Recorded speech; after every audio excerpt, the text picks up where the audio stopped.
कभी सोचा है कोई ऐसी जगह हो सकती है जहां वक्त मानो थमसा जाता है?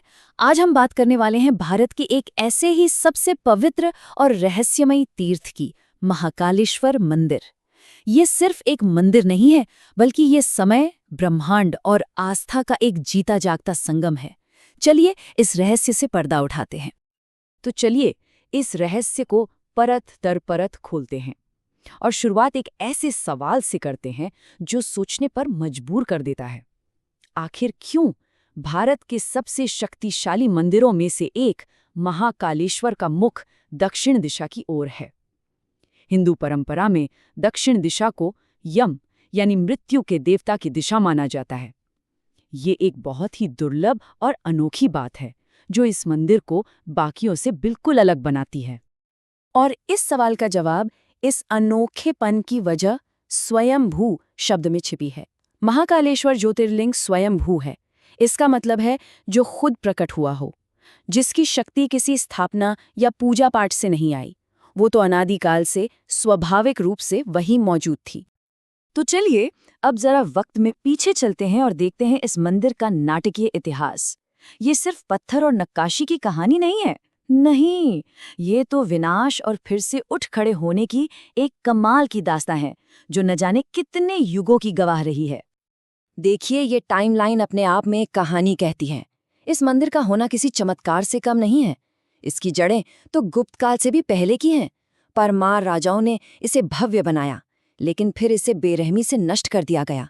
और फिर भी 18वीं सदी में मराठों के जज्बे ने इसे फिर से जिंदा कर दिया। ये सिर्फ एक इमारत नहीं, ये अटूट विश्वास और हिम्मत की मिसाल है। यहाँ पे ना इतिहास के दो पन्ने एक साथ दिखते हैं। एक तरफ वो जो खो गया, वो मूल ढांचा कैसा था आज कोई नहीं जानता, और दूसरी तरफ आज का ये भव्य मंदिर जो हम देखते हैं, ये भूमिज और मराठा आर्किटेक्चर का एक खूबसूरत मेल है जिसे सिंधिया राजवंश ने संवारा। ये हमें एक साथ याद दिलाता है कि क्या कुछ खो गया था और आज क्या शान से खड़ा है। लेकिन महाकालेश्वर की कहानी सिर्फ इतिहास के पन्नों में ही नहीं सिमटी है। अरे नहीं, ये तो ब्रह्मांड के केंद्र तक जाती है। आइए अब समझते हैं इसके अनोखे भौगोलिक और खगोलीय महत्व को जो इसे सच में ब्रह्मांड का केंद्र बनाता है। ये बात शायद आपको हैरान कर दे कि पुराने समय के भारतीय खगोलविदों के लिए उज्जैन ही पृथ्वी का केंद्र था। जी हाँ, बिल्कुल वैसा ही जैसा आज लंदन का ग्रीनविच है, यानी दुनिया की प्राइम मेरिडियन लाइन, वो जगह जहां से समय की गिनती शुरू होती थी। सूर्य सिद्धांत जैसा पुराना ग्रंथ भी इसी बात की गवाही देता है कि उज्जैन ही वो 0 पॉइंट था जहां से समय और स्थान की गिनती शुरू होती थी। और सोचिए, जो जगह समय का केंद्र हो वहां किसका वास होगा? जाहिर है महाकाल का, जो खुद समय के स्वामी हैं। और बात सिर्फ आसमान और तारों की नहीं है, जमीन पर भी इस जगह की अपनी एक खासियत है। ये मालवा के पठार पर एक ऐसी जगह है जो सदियों से व्यापार और तीर्थ यात्रा का मेन जंक्शन रहा है। पवित्र शिप्रा नदी के किनारे होने की वजह से ये हर 12 साल में दुनिया के सबसे बड़े आध्यात्मिक मेले, कुंभ मेले का भी गवाह बनता है। ये सारी बातें मिलकर इसे एक बहुत ही शक्तिशाली आध्यात्मिक केंद्र बनाती हैं। तो हमने इतिहास देख लिया, भूगोल समझ लिया, लेकिन महाकालेश्वर की असली आत्मा, उसकी धड़कन, वो तो यहाँ के रोज होने वाले अनुष्ठानों में बसती है। और अब हम बात करेंगे उस सबसे अनोखे और शक्तिशाली रिचुअल की, पवित्र भस्म के अनुष्ठान की। जरा सोचिए, सुबह के 4 बजे जब सारी दुनिया गहरी नींद में होती है, यहाँ एक ऐसा अनुष्ठान होता है जो दुनिया में और कहीं नहीं होता। भस्म आरती। ये एक ऐसा अनुभव है जो सिर्फ और सिर्फ महाकालेश्वर में ही मिल सकता है। ये सिर्फ एक आरती नहीं, इसके पीछे एक बहुत गहरा फलसफा है।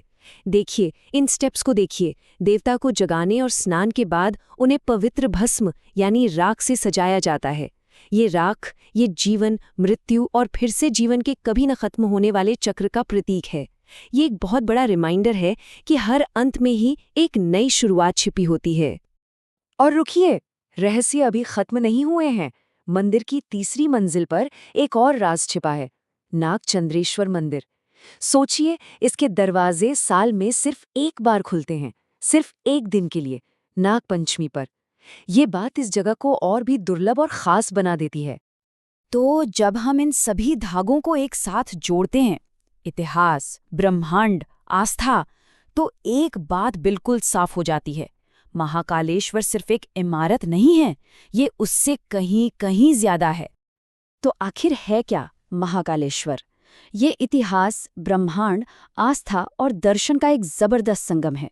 ये विनाश पर जीत की निशानी है। ये ब्रह्मांड में हमारी जगह बताने वाला एक कॉस्मिक मार्कर है। ये जीती जागती आस्था का केंद्र है। और सबसे बढ़कर ये हमें याद दिलाता है कि जीवन कितना क्षणभंगुर है और समय से भी परे कुछ है। और आखिर में ये सब हमें एक बहुत गहरे सवाल पर लाकर छोड़ देता है। अगर कोई एक जगह, सिर्फ एक जगह, समय, आस्था और ब्रह्मांड का संगम बन सकती है, तो ये इंसानों की उस गहरी खोज के बारे में क्या बताती है? अर्थ की खोज, मतलब की खोज, इस पर सोचिएगा जरूर।